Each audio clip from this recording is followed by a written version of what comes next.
What's up, guys? Finally back in the garage here. As you can see, it's painted white. It used to be it used to just be like a wood wall behind me. It's still wood. They just painted it white. But when all of this construction is done, I'm going to tell you the whole story about why the garage had to get done, why it took so long, why my whole house had to get done. I know I mentioned it in a previous video where I mentioned that we had to get a roof replacement and they didn't tarp it overnight, and then we got water in our house, and that's like what kickstarted all of it. But there's like a whole nother side story to it on why it's taking so long. I haven't done one of these videos, a training session with the Q&A, in over a month. So I guess, yeah, about 2 months since November. Early November is the last time I did this. I was kicked out of my garage, kicked out of my house, kicked out of my kitchen. I had to go stay in an Airbnb for like 6 days with my family. I'll tell you the full story when all of this is done, because there was some drama with the insurance. It was a mess, dude. But I also haven't really trained, or I haven't lifted in just about 2 weeks. I think it was 2 weeks ago. Today is when I hit that, 2 weeks ago yesterday is when I hit that 735-pound deadlift. And I think I've lifted lower body-wise, or even upper body-wise, twice since then. Because I was out of town for Christmas, out of town for New Year's. I came back home for like a day and a half where I got 2 training sessions in. And then on Monday, in a couple of days, I start the Haas Project 2 on Haas Concurrent. And so anyone who wants to join with that, join on Train Heroic Haas Concurrent, and you'll get a chance to do a Haas Project 2 before anyone else. So for today, I'm going to do some block power cleans plus some front squats. I'm going to do 3 plus 3. This is going to be really good for me. Doing complexes is a really good idea when you've taken some time off of training. It allows you to get a lot of reps in, to refine technique, establish good positions at different pulling positions and catching the bar. It's just a really easy way to accrue quality reps in a short amount of time. Grip strength, it's going to get your heart rate up. Really good to do when you've taken some time off of training. So I'm going to do block power cleans plus front squats, 3 plus 3. Then I'm going to do some floating deficit deadlifts. That's going to be in the Haas Project 2. And after the floating deficit deadlifts, I'm going to do some decline bench pressing with the fat grips, using the fat grips as a deficit. That's something I'm going to talk about more in the future too. Yeah, I've been talking too long. Let's get to work.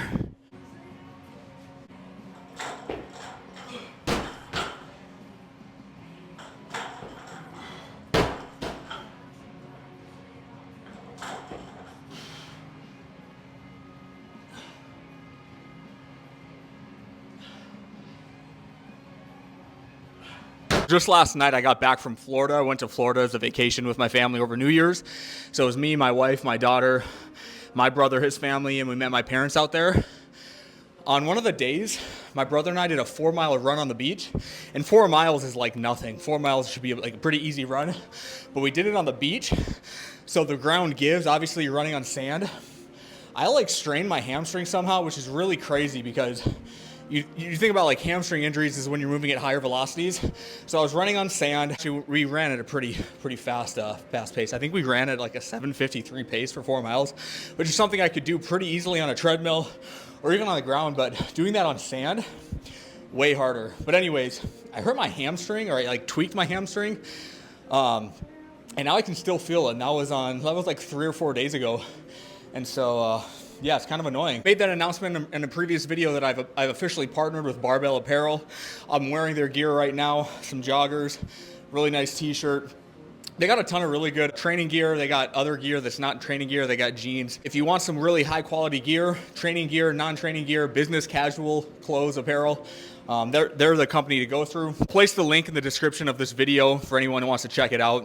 And yeah, I highly suggest checking it out. Too bad it's after Christmas right now, because it'd be a really good Christmas gift for people. Really high quality stuff.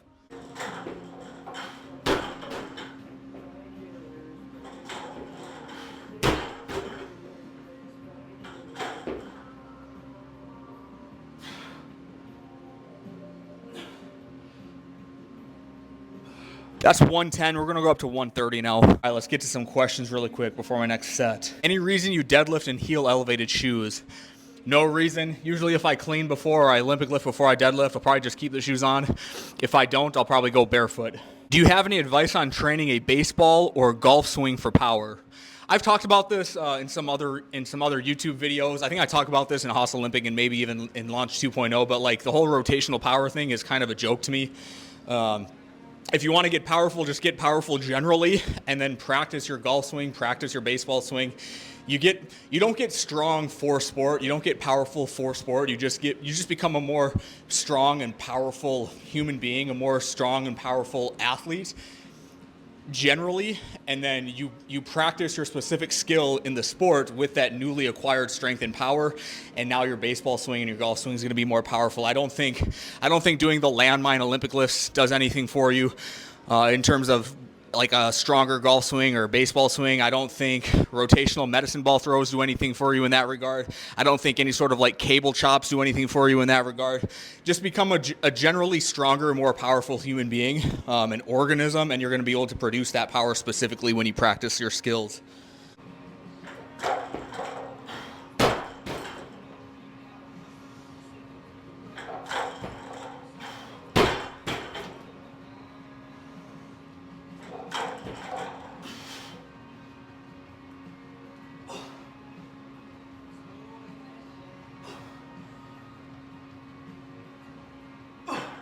That moved well. Let's go to 135. All right, here's a pretty good question regarding my video where I talk about 2 sets of 10 for hypertrophy. So they ask, what about a challenging 3x10 and then 1 set to failure? I really like keeping working sets that are going that close to failure to a minimum or to a maximum of 2. I don't have any evidence for this. This is just all like opinion and conjecture on my part. But for me, if I want to go 2 hard sets, I can lock in for 2 hard sets of 8 to 10 to 12 reps. I can go 2 hard sets and lock in. If you want to put a third set in, like if I do a set of 10 and that's at an RPE 8 to 9 or a reps in reserve of 2 to 3, I can probably rack that bar after the set, sit down, and then think, wow, I don't want to do that again, but I know I can if I had to. But if I had to do that a second time and then rack the bar again and think, oh, I can do a third set, I probably couldn't. So like you do a set, you're like, fuck, I don't want to do that again, but I could. You do a second set. After that second set, you're probably feeling like, man, I really couldn't complete that again. So it's a balancing act of the right intensity, the right amount of weight on the bar, and the right amount of reps per set. So I think the 2 sets works best. Really, that's just a personal preference. Some people might be able to do that for 3. I personally couldn't, and I don't think I've seen many people that could with people that I've worked with. 135 here for 3 plus 3.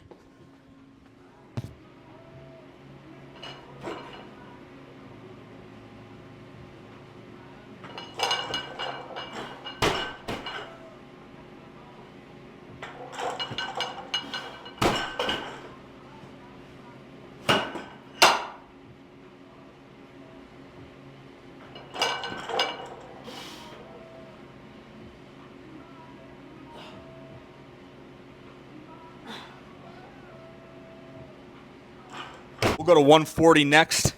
Is jumping backwards when you clean any cause of concern? Yeah, similar to jumping forwards, it can be a cause of concern. I think the cause of jumping backwards mostly is probably due to over pulling, where you're just like, you're leaning so far back and you're pulling the weight into you like too much. You should hyperextend your hips when you clean, but it's like you're taking that to the extreme level and then you jump backwards. So yeah, that could be a cause of concern. I would rather have a client I work with have jumping backwards as a problem than jumping forwards as a problem. I feel like if you're jumping backwards, it's a lot easier to recover from than if you're jumping forwards and trying to chase the bar. So it could be a cause of concern. It's probably not that hard to fix. I'm trying to think of any strategies I've ever used to stop people from jumping backwards. I can't really think of any off the top of my head, but if someone was jumping backwards too far, I'd probably just say, hey, you're jumping backwards, don't jump backwards. And similar to if you're jumping forward, I'd probably put a line of chalk behind their feet and say, hey, when you finish this rep, you can't be behind the chalk, or keep your heels in front of the chalk or something like that. Can you make a video about what are the actual good alternative lifts for Olympic lifting? Yes, I will make a video on that. There's not many. I've made a video on like the knee jump to feet plus a jump before, and I've said like that could be probably the closest thing to an actual substitution for Olympic lifts. Let me think about that. I'll make a video on that.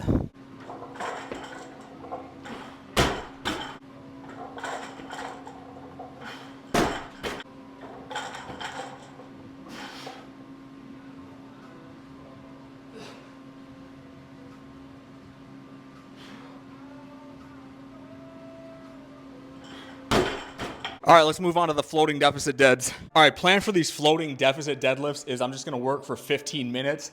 It's basically a density set, but I don't have any sort of goal, like a goal rep number I'm trying to hit. I'm gonna do sets of 3 to 5, take rest as needed. Just accumulate as many quality sets and reps as I can in that time frame. This is really just an experimental lift for me. I've never done it before. And I want to put it in the Haas project too. So playing around with it, see how it feels. Based on this session, I'll have a good feel of what this feels like and what appropriate intensity, volume kind of loading scheme is.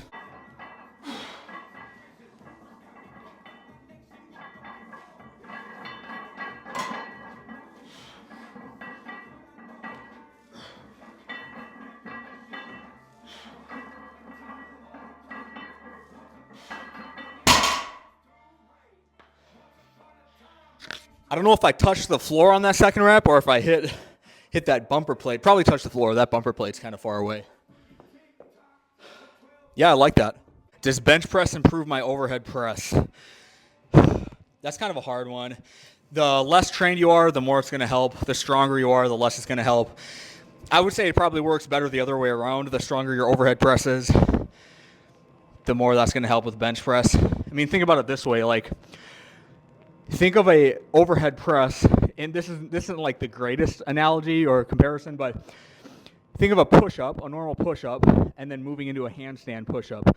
You can think of a bench press as the push-up, overhead press as the handstand push-up, where you're still just pressing, but you're changing the angle and you're changing the muscles that are involved to be the primary movers of the load.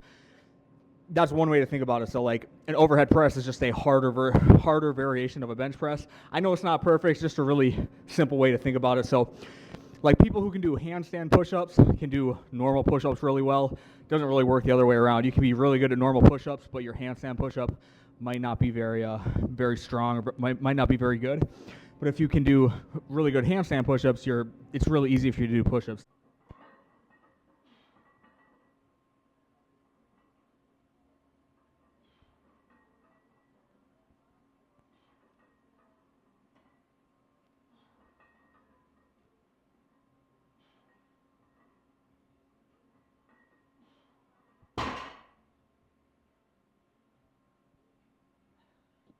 I'm liking these. What is your view on minimalist/barefoot shoes and foot strength/structure? I think minimalist shoes and going barefoot all the time provides very negligible benefits to foot structure and foot strength.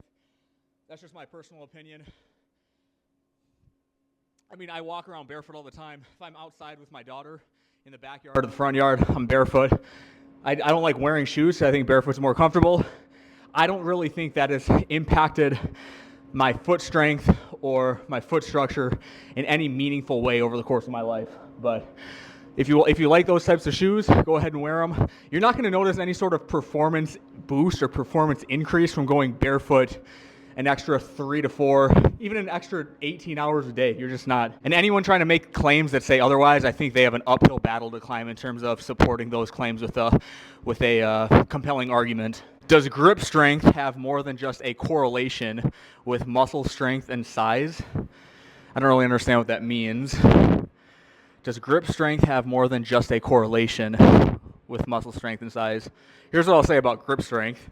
I mean, there's been studies that have correlated grip strength and longevity, and it's probably just more an association between muscle strength and longevity and muscle quality and longevity, but grip strength was the means of testing strength and muscle quality. But yeah, having a strong grip is good.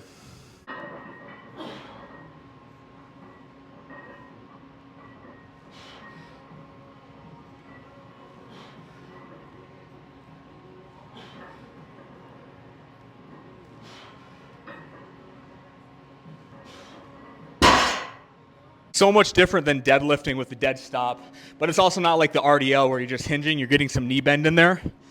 It's a good challenge maintaining the correct torso angle and keeping your shoulders over the bar for a little bit longer, and then figuring out when the right time to get them over and back behind the bar is. I like this lift.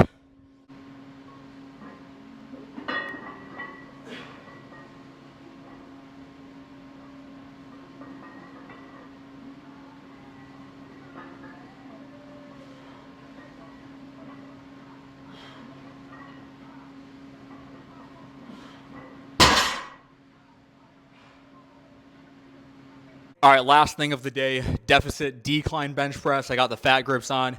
Gives me probably an extra ½ an inch range of motion. May not seem like a lot, but when you actually put your hands on the bar and you actually get that extra 1.5 inches or extra ½ an inch, you notice it. So I do like this variation a lot. This is also going to be in the Haas project too.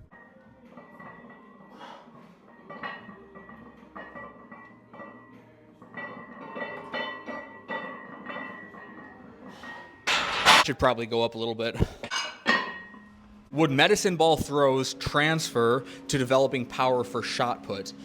Yes, I'm sure there's some degree of transfer with a medicine ball throw to a shot put because the task archetype is the same. The task archetype of a medicine ball throw is a throw. The task archetype of a shot put throw is a throw. So yeah, in terms of the task archetype, there's going to be some degree of transfer there. But outside of that, like medicine ball throws are not going to transfer to like being more powerful and explosive and hitting someone in football or in finishing through contact in basketball or in like so many other contexts. I hate this idea of we're going to do medicine ball throws in the transverse plane, outside of the sagittal plane, in the frontal plane, because it's going to get us more powerful outside of a medicine ball throw in the sports context in which we're using, in which we're moving in the transverse plane. I think it's just so misguided. I've made videos on this before.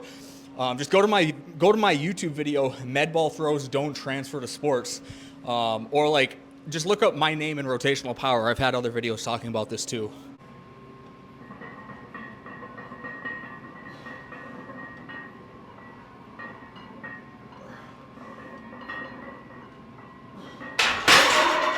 Have I ever dealt with a wrist injury from Olympic lifts? How did I overcome them? I've never dealt with like a real wrist injury. I've had wrist tweaks, but I just trained through them. One injury I've had from Olympic lifting is when I was like a sophomore or junior in college.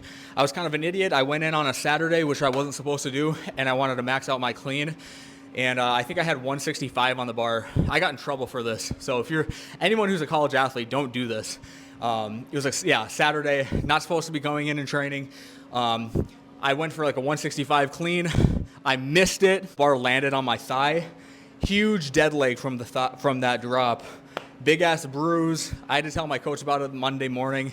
He asked like, how did I injure my thigh? And I was just honest with him. I said I went and tried to clean 165 and I missed, and he was just disappointed. He wasn't pissed, but he was disappointed in me, and I had to modify my training for about a week. I just had to do he made me do like med ball throws and kettlebell swings because I couldn't clean. I was just so ashamed of myself.